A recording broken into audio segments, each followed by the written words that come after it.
సృష్టి test tube baby centre కేసులో కీలక పరిణామం చోటు చేసుకుంది. ప్రధాన నిందితురాలు నమ్రతను కస్టడీకి ఇవ్వాలని సికింద్రాబాద్ కోర్టును గోపాలపురం పోలీసులు కోరారు. 5 రోజుల కస్టడీకి కోర్టు అనుమతినిచ్చింది. రేపటి నుంచి 5 రోజుల పాటు నమ్రతను పోలీసులు విచారించనున్నారు.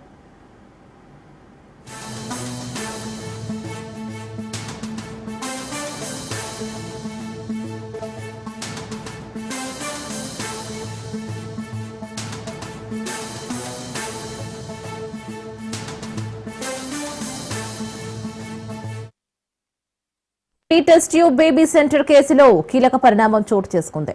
ప్రధాన నిందితురాలు నమ్రతను కస్టడీకి ఇవ్వాలని సికింద్రాబాద్ కోర్టును గోపాలపురం పోలీసులు కోరారు. 5 రోజుల కస్టడీకి కోర్టు అనుమతినిచ్చింది. రేపటి నుంచి 5 రోజుల పాటు నమ్రతను పోలీసులు విచారించనున్నారు.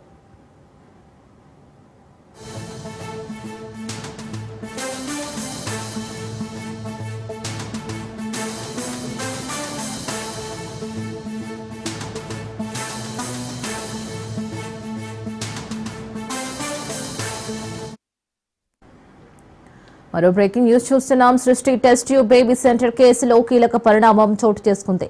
ఇటు ప్రధాన నిందితురాలు నమ్రతను కస్టడీకి ఇవ్వాలని సికింద్రాబాద్ కోర్టును గోపాలపురం పోలీసులు కోరారు. 5 రోజుల కస్టడీకి కోర్టు అనుమతినిచ్చింది. మరి రేపటి నుంచి 5 రోజుల పాటు నమ్రతను పోలీసులు విచారించనున్నారు. సో దీనికి సంబంధించి పూర్తి డీటెయిల్స్ మా ప్రతినిధి రత్నకుమార్ లైవ్ లో అందిస్తారు. రత్నకుమార్, ఈ విచారణలో ఎటువంటి కీలక అంశాలు రాబట్టే ప్రయత్నం చేస్తారంట? సృష్టి టెస్ట్ ట్యూబ్ బేబీ సెంటర్ కేసులో ప్రధాన నిందితురాలుగా ఉన్న నిర్వాహకురాలు నమ్రతను అలాగే ఇతర నిందితులందరినీ కూడా కస్టడీకి అప్పగించాలంటూ గోపాలపురం పోలీసులు కస్టడీ పిటిషన్ను సికింద్రాబాద్ కోర్టులో నమోదు చేసిన తర్వాత ఈ కస్టడీ పిటిషన్పై విచారణలు ముగిశాయి. A1గా ఉన్నటువంటి నమ్రతను 5 రోజుల పాటు కస్టడీకి అప్పగించడం జరిగింది సికింద్రాబాద్ పోలీసులు. సో ప్రస్తుతం ఆమెను రేపటి నుంచి 5 రోజుల పాటు విచారించబోతున్నారు. అలాగే ఆమె యొక్క కుమారుడిని, మరోవైపు ఇతర నిందితులు ఎవరైతే ఉన్నారో వాళ్ళని సైతం కస్టడీకి అప్పగించాలని కోరిన నేపథ్యంలోనే వారి యొక్క కస్టడీ పిటిషన్లకు సంబంధించి కూడా ప్రస్తుతం విచారణలు అనేవి కొనసాగుతున్నాయి. మిగతా వారి యొక్క కస్టడీ పిటిషన్లకు సంబంధించినటువంటి తీర్పు అనేది సాయంత్రంలోగా వచ్చేటువంటి అవకాశాలు అయితే కనిపిస్తున్నాయి. ఇక నమ్రతను కస్టడీకి తీసుకొని విచారిస్తే ఖచ్చితంగా ఈ సృష్టి టెస్ట్ ట్యూబ్ బేబీ సెంటర్ కేసులో జరిగినటువంటి వ్యవహారాలకు సంబంధించి మొత్తం ఆల్ ఓవర్ ఇటు సికింద్రాబాద్లో ఉన్నటువంటి బ్రాంచ్ కావచ్చు, మరోవైపున వైజాగ్, విజయవాడ బ్రాంచ్లలో మొత్తం ఎంత పెద్ద మొత్తంలో మోసాలకు పాల్పడుతున్నారు, ఎంతకాలం నుంచి ఒక మోసాలు జరుగుతున్నాయి అనేటువంటి విషయాల మీద ప్రస్తుతం పోలీసులు విచారణ చేస్తున్నారు. ఈ కస్టడీ విచారణ ద్వారా అనేక కీలక విషయాలను కూడా వెలుగులోకి తీసుకొచ్చేటువంటి ప్రయత్నాలు చేస్తున్నారు.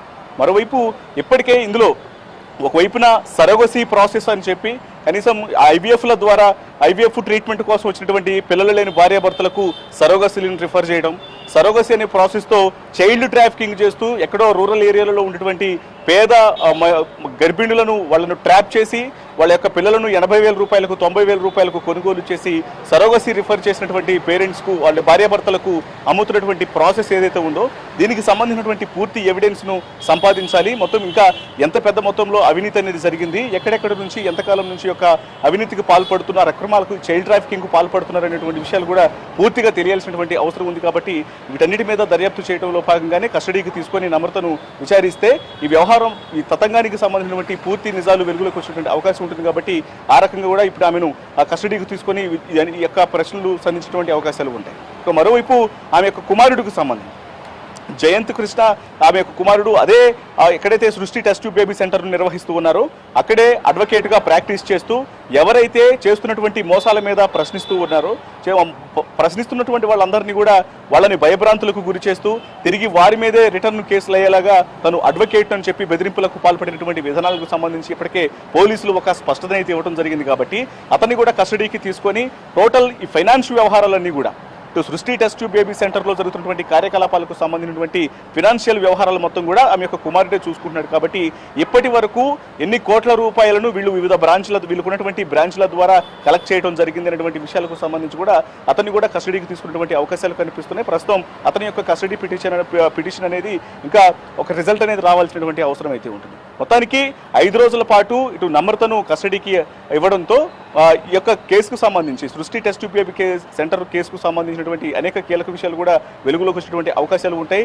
చైల్డ్ ట్రాఫిక్ అంశాన్ని, మరోవైపున సరగోసి ప్రాసెస్ను మొత్తం ఇప్పటి వరకు అక్రమాలలో భాగంగా వీళ్ళు ఎంతమందికి చేశారు, ఈ సరగోసి ప్రాసెస్ను ఎంతమందికి చేయడం జరిగింది, అసలు నిజంగానే సరగోసి ప్రాసెస్లు చేశారా, ఐవీఎఫ్ ట్రీట్మెంట్లు ఎంతమందికి చేశారు, సరగోసి ప్రాసెస్లు అనేవి ఈ పేరుతో చైల్డ్ ట్రాఫికింగ్ ద్వారా ఇంకా ఎంతమంది అమాయకులైనటువంటి పిల్లలు లేనటువంటి భార్యాభర్తలకు అప్పగించడం జరిగింది అనేటువంటి విషయాల మీద కూడా పూర్తిగా దృష్టి సారించేటువంటి అవకాశాలు ఉన్నాయి. వీటికి సంబంధించిన నిజాలను రాబట్టేటువంటి ఛాన్స్ ఉంటుంది ఈ కస్టడీ విచారణ చేయడం ద్వారా. మరోవైపు మొత్తం ఎక్కడెక్కడైతే వీళ్ళు ఈ స్పెర్మ్ కలెక్షన్లకు సంబంధించి ఇండియన్ స్పెర్మోడక్తో పాటు ఇంకా ఏ ల్యాబ్లతో వీళ్ళకు అటాచ్మెంట్లు ఉన్నాయి, ఎక్కడెక్కడి నుంచి కూడా ఈ కలెక్షన్స్ చేసేవాళ్ళు అనే దాని మీద కూడా కస్టడీ విచారణలో నిజాలను బయటికి రాబట్టేటువంటి అవకాశాలు అయితే చాలా స్పష్టంగా కనిపిస్తున్నాయి. అండ్ మళ్ళీ ఇటువంటివి కూడా మళ్ళీ పునరావృతం కాకుండా ఇటు పోలీస్ డిపార్ట్మెంట్ నుంచి కానీ ప్రభుత్వం వైపు నుంచి కానీ ఎటువంటి చర్యలు తీసుకునే అవకాశం అయితే మనకు కనిపిస్తుంది.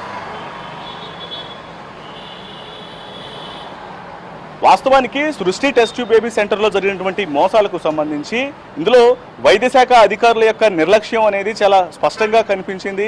ఎందుకంటే గతంలో ఎప్పుడో 9 ఏళ్ల క్రితమే ఆల్రెడీ సీజ్కు గురైంది. వీళ్ళు అప్పటికే మోసాలు చేస్తున్నటువంటి విషయాన్ని ఐడెంటిఫై చేసిన తర్వాత వీళ్ళ మీద ప్రధానంగా దృష్టి సారించి పలు కేసులు కూడా నమోదయ్యి ఆ తర్వాత దొడ్డిదారిన వీళ్ళు అక్రమంగా లైసెన్సులు తీసుకొచ్చుకొని ఆ తర్వాత టెస్ట్ ట్యూబ్ బేబీ సెంటర్ను రన్ చేయడం జరిగింది. అయితే దీని యొక్క లైసెన్స్ కూడా 2021తో కంప్లీట్ అయిపోయింది.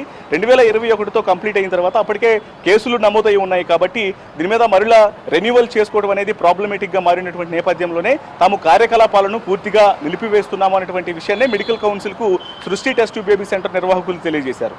అయితే అఫీషియల్గా మాత్రం తాము ఎటువంటి కార్యకలాపాలను చేయట్లేదు, సెంటర్ నిర్వహించట్లేదు అనేటువంటి విషయాన్ని చెప్పి సీక్రెట్ ఆపరేషన్ అనేది ఒక నివాస గృహంగా చూపిస్తూ ఇక్కడ గోపాలపురం పోలీస్ స్టేషన్ లిమిట్స్లో ఉన్నటువంటి ప్రస్తుతం ఎక్కడైతే టెస్ట్ ట్యూబ్ బేబీ సెంటర్ నిర్వహిస్తున్నారో అక్కడ జరిగినటువంటి ఆపరేషన్స్ అనేవి కూడా సీక్రెట్గా చేయడం జరిగింది. అయితే 2021 నుంచి కూడా స్టిల్ ఇప్పటి వరకు మళ్ళీ పట్టుబడేంత వరకు రాజస్థాన్కు చెందినటువంటి సోనియా దంపతులు ఇచ్చినటువంటి ఫిర్యాదు తర్వాత ఈ యొక్క అంశం అనేది వెలుగులోకి వచ్చేంత వరకు కూడా ఇప్పటి వరకు వైద్య శాఖ అధికారులు ఎందుకు దీని మీద దృష్టి సారించలేదు, అసలు మొత్తం హైదరాబాద్ నగర వ్యాప్తంగా ఇలా అక్రమాలకు పాల్పడుతున్నటువంటి సెంటర్లు ఎన్ని ఉన్నాయి, ఇలాంటివన్నీ కూడా రన్ అవుతున్నాయంటే ఖచ్చితంగా ఇందులో అధికారుల యొక్క నిర్లక్ష్యం అనేది చాలా సుస్పష్టంగా కనిపిస్తోంది. కాబట్టి వీటన్నిటికి సంబంధించినటువంటి వాస్తవాలన్నీ కూడా వెలుగులోకి రావాల్సినటువంటి అవసరం అయితే ఉంటుంది.